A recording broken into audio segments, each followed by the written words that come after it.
As has often been the case in this campaign, Barack Obama delivered a speech that was exemplary in terms of political rhetoric. The takeaway phrase in this was, the choice in this election is not between regions or religions or genders. It's not about rich versus poor, young versus old, and it is not about black versus white.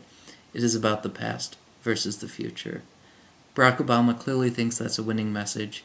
This was the central point in a speech that was highly visible, and it's an argument that might well change the dynamics of the upcoming contest on what we're now stupidly calling Super Duper Tuesday.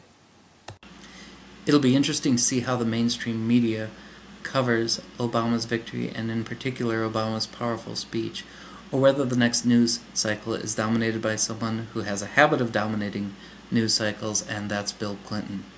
Bill Clinton managed to pull the focus away from his wife's campaign yet again with his comparison of Barack Obama to Jesse Jackson. The clear import of Clinton's comparison is to suggest that black candidates do well in South Carolina, and thus Barack Obama's then impending victory could be discounted because, hey, South Carolina voters tend to like black candidates. With that, I think we can close any further debate as to whether the Clinton campaign is actively injecting race as an issue into the 2008 Democratic primary season. They are doing it. Bill Clinton is doing it. Whether he is the designated attack dog for the Clinton campaign or just a loose cannon, this is unfortunate. It's especially unfortunate given the sharp contrast between Clinton's role in this campaign and the role his predecessors have tended to take in previous campaigns. Admittedly, he's in a difficult situation, being both a former president, and presidents have tended to maintain a kind of respectful silence as campaigns have unfolded.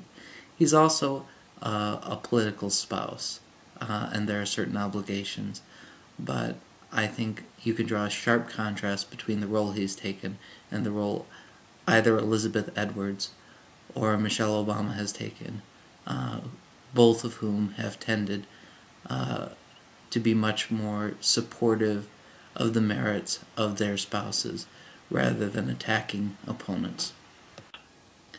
There was a subtle but clear indication about just how close this race is by the way the Clinton camp conceded, and I'm using the term conceded loosely. They finished in a distant second place, and the Clinton camp elected not to have Hillary Clinton speak in the form of a traditional concession speech, but delivered a short message, a written message to the press. That message said, among other things, on to Florida.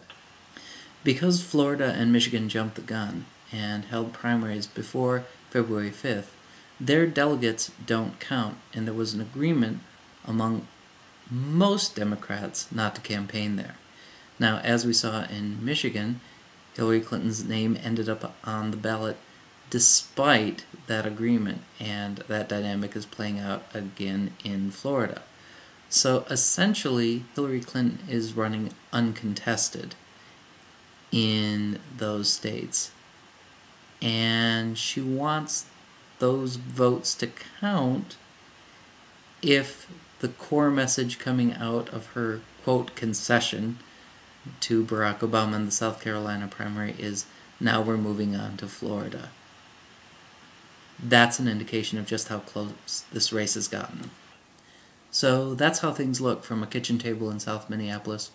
For the Uptake, this is John Logie.